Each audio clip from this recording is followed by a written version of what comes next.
Mutual ஃபண்டில் ஒரு NRI இன்வெஸ்டருக்கு 1,36,00,000 ரூபா போன வருஷம் லாபம் கிடச்சிருக்கு. அதுக்கு ₹1 கூட நீங்கள் இன்கம் டேக்ஸ் கட்ட வேண்டியதில்லைன்னு கவர்மெண்ட் சொல்கிறாங்க. ஸோ இது எப்படி சாத்தியமாச்சு? ஸோ ஒரு என்ஆர்ஐக்கு வந்து என்ன மாதிரி டேக்ஸ் பெனிஃபிட் இருக்குது, என்ன டேக்ஸஸ் இருக்குது, அதில் என்ன பெனிஃபிட்ஸ்லாம் நமக்கு கிடைக்க வாய்ப்புகள் இருக்குன்றதை பற்றி இன்றைக்கி வீடியோ நம்ம டிஸ்கஸ் பண்ண போகிறோம். ஸோ மெயினாக வந்து இன்றைக்கி டிஸ்கஸ் பண்ண போகிறது DTAA double taxation avoidance agreement பற்றி தான் நம்ம இன்றைக்கி டிஸ்கஸ் பண்ண போகிறோம் with respect to mutual fund. So tax அப்படிங்கும்போது இந்தியாவில் வந்து மியூச்சுவல் ஃபண்ட்ஸுக்குன்னு டேக்ஸ் இருக்குது. இன்றைக்கி இந்தியன்ஸுக்கும் ஒன்று தான், என்ஆர்ஐக்கும் டேக்ஸ் வந்து ஒன்று தான். ஆனால் அந்த டேக்ஸ் வந்து எப்படி டிடெக்ட் பண்ணுற போகிறாங்கன்றதை பற்றி தான் வந்து டிஃப்ரென்சஸே வருது. அதனால தான் சில பெனிஃபிட்ஸ் வந்து சில என்ஆர்ஐஸ்க்கு இருக்குது. ஸோ ஃபஸ்ட்டு வந்து பார்த்திங்கன்னா நம்மளுடைய இன்கமில் வந்து 2 டைப் ஆஃப் இருக்குது. ஒன்று வந்து சோர்ஸ் ரூல் ஆஃப் டாக்ஸேஷன் ஒன்று இருக்குது, next residence rule of taxation இருக்குது. ஸோ சோர்ஸ் ரூல் ஆஃப் டாக்ஸேஷன்னா என்னென்னா, நீங்கள் எந்த கண்ட்ரியில் வந்து நீங்கள் சம்பாதிக்கணும் அந்த வருஷத்தில் அந்த கண்ட்ரியில் நீங்கள் டேக்ஸ் கட்டணும். இப்போ இந்தியாவில் சம்பாதிச்சா இந்தியாவில் கட்ட போகிறீங்க, வெளிநாட்டில் சம்பாதிச்சா வெளிநாட்டில் நீங்கள் டேக்ஸ் கட்ட போகிறீங்க உங்களுடைய வருமானத்துக்கு. வருமானன்றது நீங்கள் சேலரி மட்டும் கிடையாது, உங்களுக்கு ஒரு பிஸ்னஸ் இருக்குது அதில் இன்கம் வரலாம், ஃபிக்ஸட் டெபாசிட்டில் இன்ட்ரெஸ்ட் வரலாம், கேபிட்டல் கெயின்ஸ் வரலாம். So different types of income இருக்கு இல்லையா? ஸோ அந்த இன்கம்மை பொறுத்து நீங்கள் வந்து டேக்ஸ் கட்ட போகிறீங்க. அது வந்து source rule of taxation. Next residence rule of taxation அப்படின்னா, எந்த கண்ட்ரியில் நீங்கள் வந்து ரெசிடெண்ட்டாக இருக்கீங்களோ, இப்போ நீங்கள் வந்து இந்தியன் சிட்டிசனாக இருந்தீங்கன்னா இந்தியாவில் நீங்கள் டேக்ஸ் கட்ட போகிறீங்க. இதே நீங்கள் வந்து ஃபாரின் சிட்டிசனாக இருக்கீங்க, அங்கே டேக்ஸ் ரெசிடெண்ட்டாக இருக்கீங்க, நீங்கள் என்ஆர்ஐ தான் ஆனால் வெளிநாட்டில் தான் நீங்கள் சம்பாதிக்கிறீங்க, அங்கே டேக்ஸ் ரெசிடெண்ட்டாக இருக்கீங்க அப்படின்னா அந்த கண்ட்ரியில் மட்டும் டேக்ஸ் கட்டினா போதும் அப்படின்னு ரூல் இருக்குது. ஸோ நெக்ஸ்ட் வந்து பார்த்தீங்கன்னா, இப்போது நீங்கள் வந்து அந்தந்த கண்ட்ரியில் சம்பாதிக்கிற பணத்தை அங்கேயே முதலீடு பண்ணிங்கன்னா பிரச்சனை இல்லை. ஆனால் நீங்கள் வெளிநாட்டில் சம்பாதிக்கிற பணத்தை இந்தியாவில் கொண்டு வந்து இன்வெஸ்ட் பண்ணும்போது அங்கே தான் டபுள் டாக்ஸேஷனுக்கான வாய்ப்புகள் இருக்குது. ஸோ நீங்கள் வந்து ஒரு கண்ட்ரியில் சம்பாதிச்ச பணத்தை அங்கேயே வச்சுக்காமல் வெளிநாட்டில் வந்து முதலீடு பண்ணும்போது அந்த கண்ட்ரி என்ன சொல்கிறாங்கன்னா, நீங்கள் வந்து இங்கேருந்து சம்பாதிச்ச பணத்தை நீங்கள் வெளிநாட்டில் போய் முதலீடு பண்ணுறீங்க, அப்போ எனக்கு அங்கே வர லாபத்துக்கு நீங்கள் டேக்ஸ் கட்டுங்கன்னு சில நாடுகள் சொல்கிறாங்க. ஸோ அங்கே தான் டபுள் டாக்ஸேஷன் பிரச்சனை வருது. ஸோ அந்த டேக்ஸை ரெடியூஸ் பண்ணணும் அப்படின்றதுக்காக தான் டபுள் டாக்ஸேஷன் அவாய்டன்ஸ் அக்ரிமெண்ட்னு இந்தியா வந்து ஒரு கிட்டத்தட்ட 100 கண்ட்ரீஸ்க்கு மேலே வந்து சைன் பண்ணியிருக்காங்க. ஸோ அந்த அக்ரிமெண்ட்டில் என்ன ரூல்ஸ் இருக்குது அப்படின்னா, ஃபார் எக்ஸாம்பிள் ஒரு கஸ்டமர் வந்து நீங்கள் வந்து ஒரு இன்வெஸ்டர், நீங்கள் என்ஆர்ஐ இருக்கீங்க, உங்களுடைய நாட்டில் வந்து டேக்ஸ் வந்து 15%, இந்தியாவில் டேக்ஸ் வந்து 12%. அப்போது மியூச்சுவல் ஃபண்டில் அங்கேயும் 15% டேக்ஸ் கட்டணும், இங்கேயும் 12% டேக்ஸ் கட்டணும். ஆனால் ஒரே ஒரு இன்வெஸ்ட்மெண்ட் தான் நீங்கள் பண்ணுறீங்க. அப்போ அது தவறு இல்லையா? ஒரு இன்வெஸ்டருக்கு வந்து பாதிப்புன்றதுனால டபுள் டாக்ஸேஷன் அக்ரிமெண்ட்டில் எப்படி ரூல்ஸ் பண்ணியிருப்பாங்கன்னா, அங்கே 15% நீங்கள் ஆல்ரெடி கட்டிட்டீங்க, நீங்கள் அங்கே தான் என்ஆர்ஐ, அங்கே தான் டேக்ஸ் ரெசிடென்ட் அப்படின்னா இங்கே அந்த 12% கட்ட வேண்டிய அவசியம் கிடையாது. இதுவே அந்த கண்ட்ரியில் 7.5% தான் டேக்ஸ் இருக்குது, இந்தியாவில் 12% அப்படின்னா அப்போ அங்கே 7.5% நீங்கள் கட்டிட்டீங்கன்னா மீதி 5% டேக்ஸ் வந்து இங்கே இந்தியாவில் கட்டணும். ஸோ இதுதான் வந்து ஜென்ரலான ஒரு புரிதல், டபுள் டாக்ஸேஷன் அக்ரிமெண்ட்டுங்கிறது இதுதான். பட் ஆனால் சில கண்ட்ரீஸ்க்கு வந்து பார்த்திங்கன்னா சில பேசிக் லெவல்ஸ் ஆஃப் எக்ஸம்ஷன்லாம் கொடுத்துருக்காங்க. ஸோ அந்த எக்ஸம்ஷன்ஸ் இருக்கும்போது என்ன பண்ணுறோன்னா, இந்தியாவில் டேக்ஸ் கட்ட வேண்டியது அவசியம் கிடையாது. அந்த நாட்டில் என்ன டேக்ஸ் ரூல்ஸோ, உங்களுக்கு மியூச்சுவல் ஃபண்டில் டேக்ஸ் இருக்குன்னா டேக்ஸ் கட்டணும், டேக்ஸ் இல்லைன்னா இல்லை. ஸோ அந்த அக்ரிமெண்ட் படி நீங்கள் வந்து பார்த்தீங்கன்னா இந்தியாவில் டேக்ஸே கட்டாமல் அவாய்ட் பண்ண முடியும். ஸோ இப்போது ஒரு எக்ஸாம்பிளுக்கு நீங்கள் சிங்கப்பூர் எடுத்துட்டிங்கன்னா, அங்கே வந்து அவங்க என்ன சொல்கிறாங்கன்னா, சிங்கப்பூர்லேருந்து நீங்கள் இந்தியாவுக்கு இன்வெஸ்ட் பண்ணும்போது நீங்கள் ஷேர்ஸ்லேயோ இல்லை ஏதோ லேண்ட்லேயோ இன்வெஸ்ட் பண்ணுறீங்க, அங்கே சிங்கப்பூரில் சம்பாதிச்ச பணத்தை இந்தியாவில் முதலீடு பண்ணுறீங்க, டைரெக்டாக ஷேர்ஸ் வாங்குறீங்க, இல்லை இம்மூவபிள் ப்ராப்பர்ட்டி ஏதோ லேண்டோ இல்லை வீடு வாங்குறீங்க, அதுலேருந்து ரெண்டல் இன்கம் வருதுன்னா அதுக்கு நீங்கள் டேக்ஸ் கட்டணும். ஆனால் மியூச்சுவல் ஃபண்டுன்றது ஷேர் கிடையாது, அது வந்து ட்ரஸ்ட்டாக ரெஜிஸ்டர் ஆகிருக்கு இந்தியாவில், அதனால் அதுக்கு வந்து டேக்ஸ் கட்ட வேண்டியது இல்லைன்னு சிங்கப்பூர் கவர்மெண்ட் சொல்கிறாங்க. ஸோ அந்த டபுள் டாக்ஸேஷன் அக்ரிமெண்ட் வந்து இந்தியாவுக்கும் சிங்கப்பூருக்கு இருக்கிறதுனால அந்த அக்ரிமெண்ட் படி இந்தியா என்ன சொல்கிறாங்கன்னா, சிங்கப்பூர் கண்ட்ரிக்கு வந்து ரெசிடியல் கிளாஸ்னு ஒன்று கொடுத்துருக்காங்க. ஸோ அந்த ரெசிடியல் கிளாஸ் படி சிங்கப்பூரில் இருக்கிற என்ஆர்எஸ்க்கு வந்து இந்தியாவில் டேக்ஸ் கட் பண்ண போகிறது இல்லை, ப்ளஸ் சிங்கப்பூர்லேயும் டேக்ஸ் கிடையாது. ஸோ அப்போது கஸ்டமர் வந்து 100% வந்து இந்தியாவில் இன்வெஸ்ட் பண்ணுற மணியை டேக்ஸ் ஃப்ரீயாக எடுத்துகிட்டு போக முடியும். இது வந்து கரண்ட் ரூல்ஸ், ஃப்யூச்சரில் ரூல்ஸ் மாறலாம். ஸோ கரண்ட் ரூல்ஸ் படி இப்படி என்ஆர்ஐஸ் வந்து சிங்கப்பூர்லேருந்து இந்தியாவில் இன்வெஸ்ட் பண்ணும்போது வர்ற ப்ராஃபிட்டுக்கு டேக்ஸ் கட்ட வேண்டிய அவசியம் கிடையாது. ஸோ இந்தியாவில் நீங்கள் வந்து ஒரு என்ஆர்ஐ இன்வெஸ்ட் பண்ணாலும் சரி, இந்தியன் ரெசிடெண்ட்டாக இன்வெஸ்ட் பண்ணாலும் டேக்ஸ் ரூல்ஸ் வந்து ஒன்று தான், டேக்ஸ் பர்சன்டேஜ் வந்து ஒன்று தான். ஃபார் எக்ஸாம்பிள் நீங்கள் வந்து ஈக்விட்டி மியூச்சுவல் ஃபண்டில் இன்வெஸ்ட் பண்ணுறீங்க அப்படின்னா, இன்வெஸ்ட் பண்ணி 1 இயர்க்குள்ளே எடுத்துட்டிங்கன்னா it is called short term capital gain, STCGன்னு சொல்லுவோம். அதுக்கு வந்து ப்ராஃபிட்டுக்கு 20% வந்து டேக்ஸ் பே பண்ணணும். இதுவே ஒரு இன்வெஸ்ட்மெண்ட்டை 1 இயர் கழிச்சு விட்ரா பண்ணிங்கன்னா அது வந்து LTCG, long term capital gain. அதுக்கு வந்து அப் டு 1.25 lakhs ப்ராஃபிட்டுக்கு டேக்ஸ் கிடையாது. அதுக்கு மேலே வர்ற ப்ராஃபிட்டுக்கு 12% டேக்ஸ் வந்து நீங்கள் பே பண்ணணும். ஈக்விட்டி ஃபண்ட்ஸ் அப்படிங்கும்போது என்ன க்ரைட்டீரியா அப்படின்னா, குறைஞ்சது 65% வந்து ஈக்விட்டி ஷேர்ஸ் அந்த ஃபண்டில் இருந்திருக்கணும். ஒரு எக்ஸாம்பிள் நீங்கள் large cap, mid cap, small cap, flexi cap, multi கேப்லாம் எடுத்துட்டிங்கன்னா அதெல்லாம் குறைஞ்சது 85% 90% வந்து ஈக்விட்டி ஷேர்ஸ் இருக்கும். ஒரு 5 to 10% தான் வந்து சம்டைம்ஸ் கவர்மெண்ட் பாண்ட்ஸோ இல்லை கேஷோ வச்சுருப்பாங்க. ஸோ ஈக்விட்டி ஃபண்ட்ஸில் எல்லாமே 65% மேலே ஈக்விட்டி இருக்கும். அதுக்கு அடுத்த கேட்டகரி வந்து பார்த்தீங்கன்னா இந்த ஹைப்ரிட் ஃபண்ட்ஸ் எல்லாம் இருக்கும். Balance fund, equity hybrid fund, aggressive hybrid fund, இந்த மல்டி அசெட் ஃபண்ட்ஸு, இதெல்லாம் ஸ்கீம்லலாம் பார்த்தீங்கன்னா குறைஞ்சது 65% ஈக்விட்டி ஷேர் வச்சுருப்பாங்க. அதுக்கப்புறம் கொஞ்சம் கோல்டு பாண்ட்ஸில், சில்வரில், இல்லை கார்பரேட் பாண்ட்ஸ், கவர்மெண்ட் பாண்ட்ஸ்னு வச்சுருப்பாங்க. ஸோ குறைஞ்சது 65% மேலே ஈக்விட்டி வச்சிருந்தாலே இது ஈக்விட்டி ஃபண்ட்ஸ்னு கன்சிடர் ஆகும். ஸோ டெட் ஃபண்ட்ஸுங்கிறது என்னென்னா ஈக்விட்டி எப்படி 65% இருக்கணுமோ அதே மாதிரி டெட் ஃபண்ட்ஸை பொறுத்த வரைக்கும் குறைஞ்சது 65% வந்து கவர்மெண்ட் பாண்ட்ஸ், கார்பரேட் பாண்ட்ஸ், பாண்ட்ஸில் இருக்கணும், இல்லை ஃபண்ட் ஆஃப் ஃபண்டில் இருக்கணும். ஸோ இந்த மாதிரி இன்வெஸ்ட் பண்ணுற ஸ்கீம்ஸ்க்கு வந்து பார்த்தீங்கன்னா இப்போது டேக்ஸ் வந்து ஸ்லாப் ரேட் தான். ஸ்லாப் ரேட்னா என்ன? உங்களுடைய இன்கம் வந்து 12 லட்சத்துக்குள்ளே இருக்குன்னு வச்சுக்கோங்களேன், அப்போ வந்து டேக்ஸே கிடையாது. 12 லட்சத்துக்கு மேலே இருக்குன்னா அந்த ஸ்லாப் ரேட்டை பொறுத்து உங்களுக்கு வந்து டேக்ஸ் வரும். அப்போது டேக்ஸ் பர்சன்டேஜுங்கிறது நீங்கள் உங்களுடைய இந்த வரக்கூடிய ப்ராஃபிட், மியூச்சுவல் ஃபண்ட்லேருந்து வரக்கூடிய ப்ராஃபிட், டெட் ஃபண்ட்ஸ்லேருந்து வரக்கூடிய ப்ராஃபிட் வந்து பார்த்தீங்கன்னா உங்களுடைய இன்கமில் ஆட் ஆகும். ஸோ உங்களுடைய டோட்டல் வருமானமே 12 lakhsக்குள்ளே தான் டேக்ஸ் கட்ட வேண்டியதில்லை. 12 lakhs மேலே இருக்குன்னா அந்த ஸ்லாப் பேஸ் பண்ணி நீங்கள் டேக்ஸ் பே பண்ணால் போதும். இப்போது இது என்ஆர்ஐக்கும் இந்தியன்ஸுக்கும் ஒன்றுன்னு சொல்லிட்டேன். ஆனால் என்ன டிஃப்ரென்ஸ் அப்படின்னு வந்து பார்த்தீங்கன்னா இந்தியன் சிட்டிசனாக இருந்தாங்கன்னா டிடிஎஸ் கட் பண்ணுறது இல்லை. நீங்கள் வந்து இன்வெஸ்ட் பண்ணுறீங்க, உங்களுக்கு வந்து ஃபார் எக்ஸாம்பிள் ஒரு லட்ச ரூபா இன்வெஸ்ட் பண்ணுறீங்க, ஒரு 6 மாதம் கழிச்சு 1.5 லட்ச ரூபா விட்ரா பண்ணுறீங்க, இல்லை ஒரு வருஷம் கழிச்சு நீங்கள் 1 லட்ச ரூபா இன்வெஸ்ட் பண்ணது 2 லட்ச ரூபா விட்ரா பண்ணுறீங்க. ரெண்டுலேயுமே ப்ராஃபிட் இருக்குது. ஆனால் இந்தியன் சிட்டிசனாக இருந்தால் டிடிஎஸ் கட் பண்ண மாட்டாங்க. ஆனால் இன்கம் டேக்ஸ் ஃபைல் பண்ணும்போது உங்களுக்கு இவ்வளோ லாபம் இருக்குது, அந்த லாபத்துக்கு நீங்கள் டேக்ஸ் கட்டணும்னு சொல்லி டேக்ஸ் நம்ம கட்ட வேண்டியது இருக்கும். பட் என்ஆர்ஐ பொறுத்த வரைக்கும் நிறைய பேர் இன்கம் டேக்ஸ் இந்தியாவில் ஃபைல் பண்ணுறது இல்லை.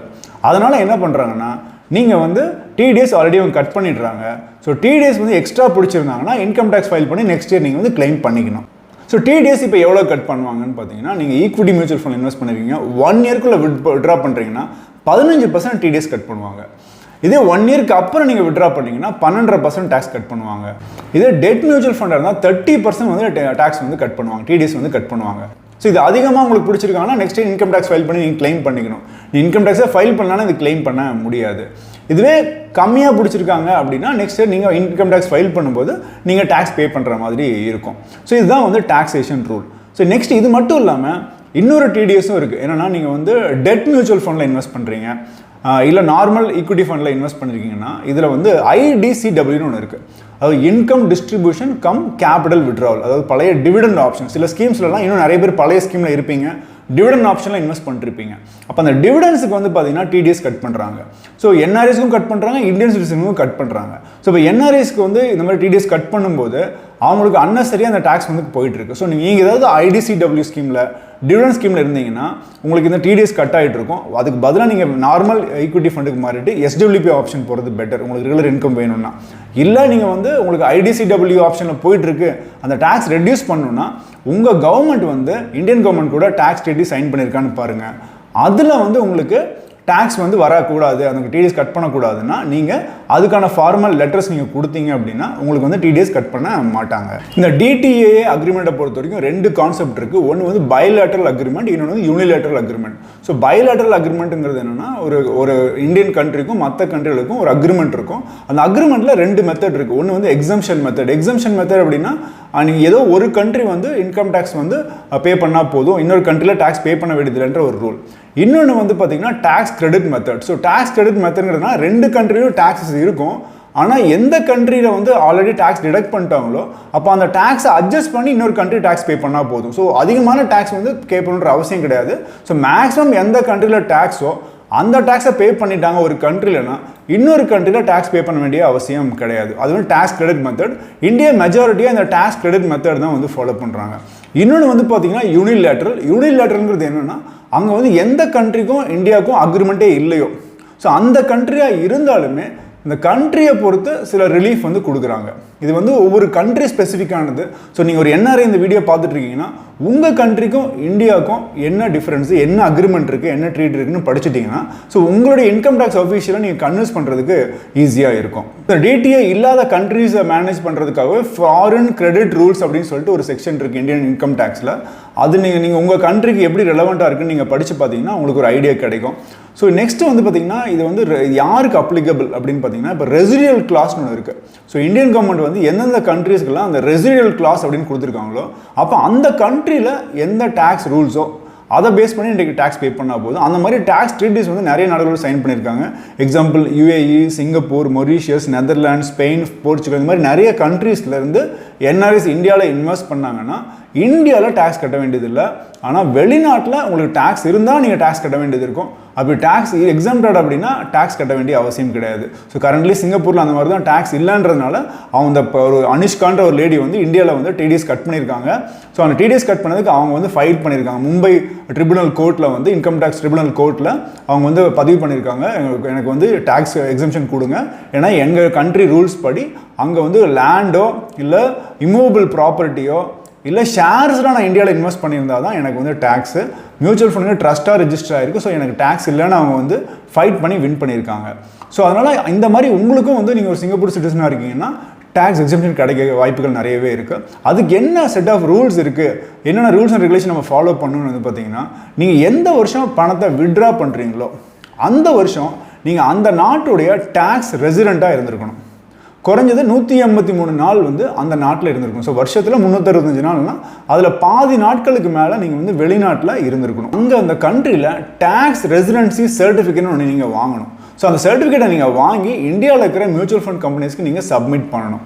அது மட்டும் இல்லாமல் ஃபார்ம் 10Fன்னு ஒன்று இருக்குது. அந்த ஃபார்ம் 10F வந்து இந்தியாவில் ஆன்லைனில் நீங்கள் வந்து அந்த ஒவ்வொரு மியூச்சுவல் ஃபண்ட் கம்பெனியில் இன்வெஸ்ட் பண்ணியிருக்கீங்களோ அந்த கம்பெனியில் அந்த ஃபார்ம் ஃபில் பண்ணி கொடுக்கணும்.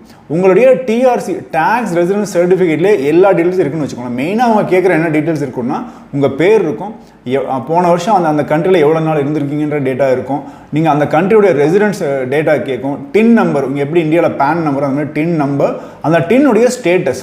ஸோ இந்த சில விஷயங்கள் பேசிக்கான சில விஷயங்கள்லாம் அந்த டிஆர்எஸ் சர்டிஃபிகேட் இருந்ததுன்னா ஃபார்ம் 10 ஃபில் பண்ண வேண்டிய அவசியம் கிடையாது.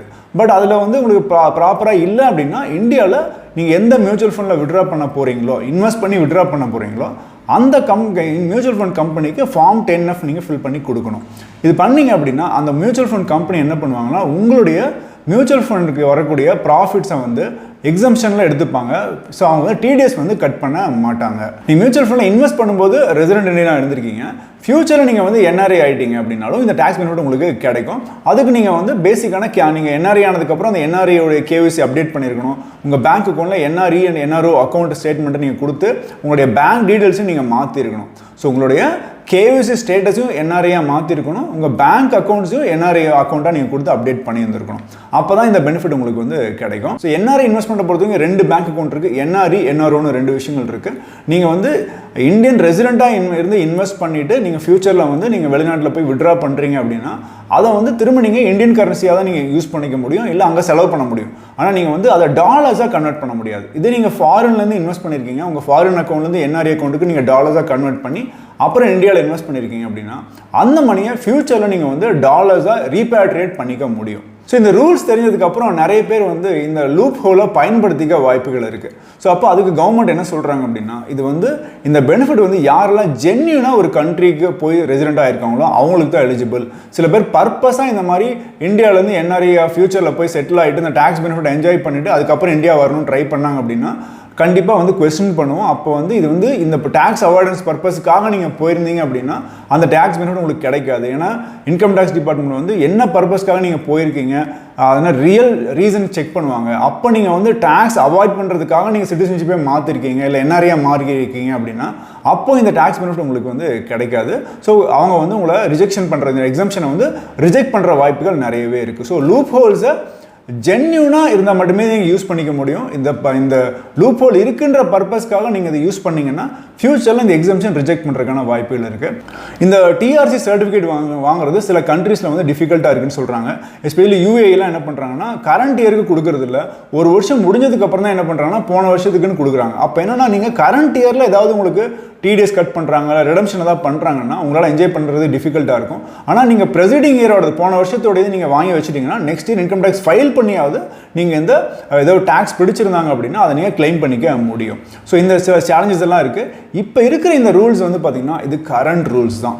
ஸோ எவ்ரி இயர் சில டாக்ஸேஷன் ரூல்ஸ் மாறிக்கிட்டே இருக்கும். ஸோ அப்படி மாறதுக்கு தகுந்த மாதிரி தான் நமக்கு வந்து டேக்ஸ் பே பண்ண வேண்டியது இருக்கும். ஸோ அதனால் இப்போ டேக்ஸ் இல்லைன்றதுனால ஃபியூச்சர்லையும் டேக்ஸ் இல்லைன்னு நீங்கள் நினச்சிட வேண்டாம். ஸோ ஃபியூச்சரில் டேக்ஸ் வந்துச்சு அப்படின்னா நம்ம டேக்ஸ் பே பண்ண வேண்டியது இருக்கும். ஸோ நம்ம பார்க்க வேண்டியது என்னென்னா நமக்கு இன்வெஸ்ட்மெண்ட் என்ன பர்பஸ்க்காக நம்ம பண்ணுறோம், அதில் என்ன ரிட்டர்ன்ஸ் நமக்கு கிடைக்குது, அது நமக்கு வந்து இன்ஃப்ளேஷனை பீட் பண்ணுதான், நம்ம கோல்ஸை மீட் பண்ணுறதுக்கு எந்த இன்வெஸ்ட்மெண்ட் சரியானது, இதெல்லாம் அனலைஸ் பண்ணி இன்வெஸ்ட் பண்ணுங்கள். ஒரு கோல் என்ன, கோலுக்கு தகுந்த மாதிரி இன்வெஸ்ட் பண்ணிட்டீங்கன்னா அதில் வர டாக்ஸேஷன் இருந்துச்சுன்னா நம்ம டேக்ஸ் பே பண்ண வேண்டியது இருக்கும். ஸோ டேக்ஸ் எக்ஸம்ஷன் இருக்குது அப்படின்னா இந்த மாதிரி ரூல்ஸ் எல்லாம் ப்ராப்பராக தெரிஞ்சு வச்சுக்கோங்க. ஸோ ஒரு 10% 12% வந்து நம்ம டேக்ஸ் சேவ் பண்ணுறதுன்றது ரொம்ப ரொம்ப பெரிய விஷயமா இருக்கும் ஃபியூச்சரில். ஏன்னா நீங்கள் வந்து இன்றைக்கி நம்ம இன்வெஸ்ட்மெண்ட் வேல்யூ இன்றைக்கி சின்னதாக இருக்கலாம், 10 லட்சம் 15 லட்சம் நீங்கள் இன்வெஸ்ட் பண்ணிருக்கலாம். ஆனால் ஒரு 10-15 இயர்ஸ் கழிச்சு அன்றைக்கி வந்து ஒரு 1 கோடி ரூபா 2 கோடி ரூபா வருது அப்படின்னா அந்த ஒரு 2 கோடி ரூபாய்க்கு 10-12% டேக்ஸ் போது கிட்டத்தட்ட 20 லட்ச ரூபா 40 லட்ச ரூபா வரைக்கும் நம்ம டேக்ஸே பே பண்ண வேண்டியது இருக்கும். ஸோ அதனால் டேக்ஸ் நம்ம ரூல்ஸ் பற்றி நம்ம தெரிஞ்சு வச்சுக்கிறது ரொம்ப ரொம்ப நல்லது. ப்ளஸ் இது எவ்ரி இயர் அப்டேட் பண்ணிட்டே இருங்க. ஸோ என்ன டேக்ஸ் ரூல்ஸ் எல்லாம் மாறுது இதெல்லாம் தெரிஞ்சு வச்சுக்கோங்க. தெரிஞ்சு வச்சுக்கிறது நோட் பண்ணி வச்சுக்கோங்க. ஸோ ஃபியூச்சரில் உங்களுக்கு ஏமாற்றங்கள் எதுவும் இருக்காது. ப்ளஸ் அட் சேம் டைம் ஏதாவது ஆப்பர்ச்சுனிட்டி இருக்கும்போது நம்ம யூஸ் பண்ணி டேக்ஸை நம்ம சேமிச்சிக்க முடியும். இன்றைக்கி நிறைய என்ஆர்ஐஸ் ஏன் இந்தியாவில் இன்வெஸ்ட் பண்ணுறாங்கன்னா இன்றைக்கி குளோபலாக வந்து எல்லா கண்ட்ரிலையும் சின்ன சின்ன பிரச்சனைகள் இருக்குது. ஆனால் இந்தியாவில் வந்து பார்த்திங்கன்னா க்ரோத் ஸ்டோரி வந்து பெட்டராக இருக்குது. ஏன்னா இந்தியாவில் வந்து பார்த்திங்கன்னா ஜிடிபி க்ரோத்தும் பெட்டராக இருக்குது. ப்ளஸ் இன்றைக்கி சைனாவுக்கும் யூஎஸ்க்கும் டாரிஃப் வரலாம் நிறைய நடக்கிறதுனால நிறைய மேனுஃபேக்சரிங் கம்பெனிஸ் வந்து இந்தியாவுக்கு வராங்க. ஸோ இந்தியாவில் டெவலப்மெண்ட்டுக்கான பாசிபிலிட்டிஸ் இன்னும் நிறைய இருக்குது. அப்போ நெக்ஸ்ட் 10-15 இயர்ஸ்க்கு இந்தியாவில் க்ரோத் இருக்குன்றனால நிறைய பேர் இந்தியாவில் இன்வெஸ்ட் பண்ண வராங்க. அவங்க நிறைய பேர் ஈக்விட்டி ஃபண்ட்ஸ் மட்டுமே இன்வெஸ்ட் பண்ணி பெனிஃபிட் அடைன்னு நினைக்கிறாங்க. ஈக்விட்டி ஃபண்ட்ஸ் மட்டும் கிடையாது. இந்த மாதிரி டேக்ஸ் எக்ஸம்ஷன்ஸ் இருக்கும்போது நீங்கள் வந்து டெட் ஃபண்ட்ஸில் கூட இன்வெஸ்ட் பண்ணலாம். நீங்கள் வந்து என்ஆர்ஐ எஃப்டியில் வைக்காமல் என்ஆர்ஐ நீங்கள் வந்து சேவிங்ஸ் பேங்க் அக்கௌண்ட்டில் மணி வச்சிருக்கீங்கன்னா அதில் எந்த இன்ட்ரெஸ்ட்டும் உங்களுக்கு கிடைக்கிறது இல்லை. சில பேங்க்ஸில் வந்து பேசிக்கான சில இன்ட்ரெஸ்ட் ரேட் கொடுக்குறாங்க. அதுக்கு பதிலாக நீங்கள் வந்து அல்ட்ரா ஷார்ட் டேர்ம் ஃபண்ட் மாதிரி மியூச்சுவல் ஃபண்டில் இன்வெஸ்ட் பண்ணிங்கன்னா உங்களுக்கு 5-6% மேலே இன்ட்ரெஸ்ட் கிடைக்கும். ப்ளஸ் உங்கள் டேக்ஸ் எக்ஸம்ஷன் இருக்கிறனால உங்களுக்கு வந்து டிடிஸும் கட் பண்ண மாட்டாங்க. ஸோ இந்த மாதிரி ப்ராப்பரான ஐடியாஸ் எல்லாம் தெரிஞ்சு வச்சுட்டு அதுக்கு தகுந்த மாதிரி உங்கள் இன்வெஸ்ட்மெண்ட்ஸை நீங்கள் பண்ணுங்கள். உங்களுக்கு ப்ராப்பரான ஏதாவது கைடன்ஸ் வேணும் அப்படின்னா கீழே வாட்ஸ்அப் நம்பர் இருக்குது, அதுக்கு காண்டாக்ட் பண்ணுங்கள். We will guide you. உங்களுக்கு ஏதாவது இந்த வீடியோவில் உங்களுக்கு ஏதாவது சந்தேகங்கள் இருக்குது அப்படின்னா கமெண்ட் செக்ஷனில் கேளுங்க, நான் பதில் சொல்கிறேன். வீடியோ உங்களுக்கு யூஸ்ஃபுல்லாக இருந்ததுன்னா ப்ளீஸ் உங்கள் ஃப்ரெண்ட்ஸுக்கு ஷேர் பண்ணுங்கள். இந்த சேனலுக்கு சப்ஸ்கிரைப் பண்ணாலும் ப்ளீஸ் சப்ஸ்கிரைப்னும் கீழே இருக்க பெல் ஐக்கனையும் ஆல் பட்டனையும் கிளிக் பண்ணுங்கள். அப்போ தான் நாங்கள் எப்போ வீடியோ அப்லோட் பண்ணாலும் நோட்டிஃபிகேஷன்ஸ் வரும். எந்த வீடியோ நீங்கள் மிஸ் பண்ணாமல் பார்க்கலாம்.